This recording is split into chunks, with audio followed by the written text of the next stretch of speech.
Hi friends, in this video, we are going to deal with the case summary of the important and latest Supreme Court judgment pronounced now in the area of evidence, that too in relation to matters involving videography containing confession made before police is inadmissible as evidence. To know more about the evidence inadmissibility case, please watch this video fully. If you feel that it's useful to you, please like, share and comment, and never ever forget to subscribe to it, and further click on the bell icon next to the subscribe button. In the important judgment titled MUNIKRISHNA alias Krishna Extra versus State pronounced on the 30th of September 2022, the Supreme Court has held that videography containing confession made before police is inadmissible as evidence. The facts of the case would be that FIR was registered against accused for the offense punishable under Section 302 of IPC. Police, after its investigation, filed its charge sheet for the offences under Section 302 read with 34 of IPC, against all the accused. After trial, the accused were convicted by the trial court under Section 302 read with Section 34 of IPC. On appeal, the Karnataka High Court upheld the order of conviction and sentence passed by the trial court. Being aggrieved, the present appeal has been filed. The Supreme Court has held that it is a case of circumstantial evidence, and in a case of circumstantial evidence, the entire chain of evidence must be complete, and the conclusions which is arrived after examining the chain of evidence must point towards the culpability of the accused and to no other conclusion. This, however, is clearly missing from the case of the prosecution. The entire case of the prosecution is based on the so-called confessional statements or voluntary statements given by present appellants while they were in police custody. Statement given by an accused to police under Section 161 of CRPC is not admissible as evidence. The so-called evidence discovered under Section 27 of Indian Evidence Act, 1872, that is, the recovery of stolen items and the recovery of the weapon, are also very doubtful. In a case of circumstantial evidence, the court has to scrutinize each and every circumstantial possibility, which is placed before it in the form of an evidence, and the evidence must point towards only one conclusion, which is the guilt of the accused. In the case at hand, the entire case of the prosecution is built upon the confessional or voluntary statements made by the accused before the police, and the recovery of the alleged weapon of murder recovered, at the pointing out of the accused, and the recovery of alleged stolen gold material from a jewelry shop, again, on pointing out of the accused.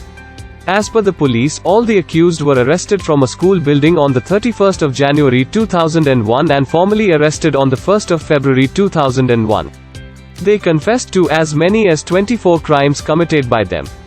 Their confessions of how they planned and executed the murders has been captured on a video, which was also exhibited before the court. The court has taken this evidence of voluntary statements made by the accused, and hence admitted it as evidence. This was done both by the Sessions Court as well as the High Court. At this juncture, this court may also add that some of the accused who were before this court were also facing another trial of similar nature, in which they were convicted and sentenced to death.